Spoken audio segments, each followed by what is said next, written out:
Finally, we have a good night in Lexington as the Kentucky Wildcats have just beat IU by double digits. Kentucky was down 9 at one point, flipped the script, went up 13 at one point, and won the game. And oh, is it good to have Diabite back if you are a Wildcat fan.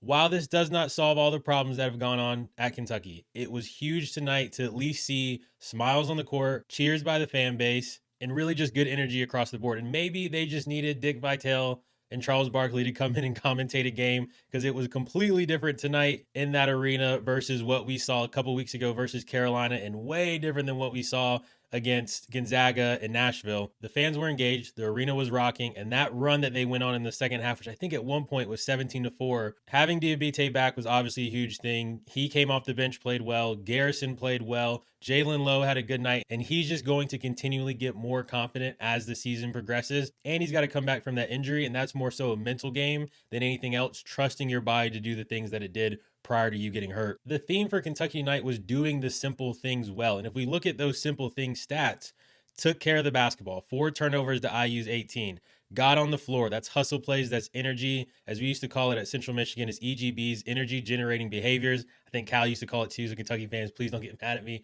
for dropping a Cal reference, my bad. They hit the glass, 14 offensive rebounds tonight. They got to the bonus with about 6:30 left, and while they didn't shoot particularly great from the free throw line, they shot a high volume, and that's all you can really ask for in that situation. 25 made free throws tonight. The offense was not great. Like we can paint over everything else, and those stats had to be the way that they were because the offense was abysmal again. 22 of 58 from the field, that's 38%. 3 of 15 from the three-point line, which is right at 20%. Is not great. And would you have beat really good teams with that type of display on offense tonight? Probably not. But if you're a Kentucky fan, you say, hey, we know we couldn't lose that game. And maybe you did want to lose that game if you're Mark Pope out. I don't know. Some fans feel that way.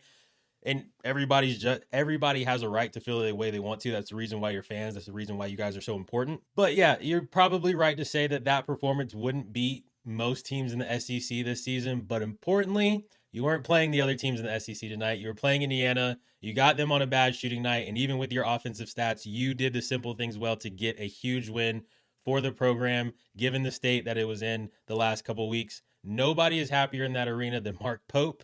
He might feel like there's just a little bit of pressure off, but with sports in general, you've got to turn around quick. Enjoy it tonight, appreciate it, and just be appreciative that your seat is not as hot as it was 12 hours ago. Still probably particularly warm, but you've got to turn the page quick because you have a St. John's team that while was a preseason favorite to get to the Final Four, has not been doing well. They're still obviously a really talented team, and Pitino obviously is going to have that group ready.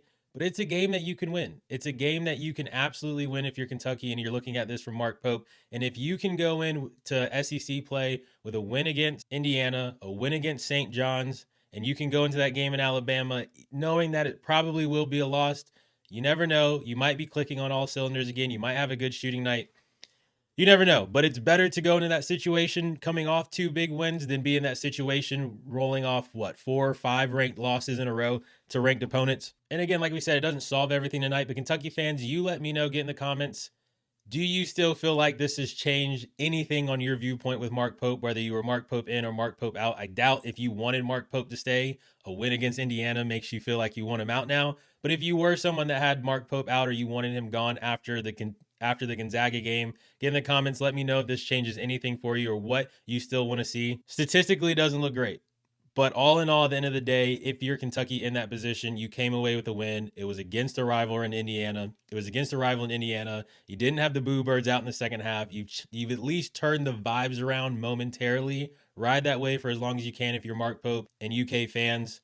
Get ready for St. John's. It's going to be another opportunity for them to get another win and continue to move in the right direction. We'll see what happens. Hit the thumbs up if you want to see the basketball. Share the video. Hit subscribe to enter your name in the portal. I think it's right here. If you haven't yet, we'll see you guys on the next one. Thanks.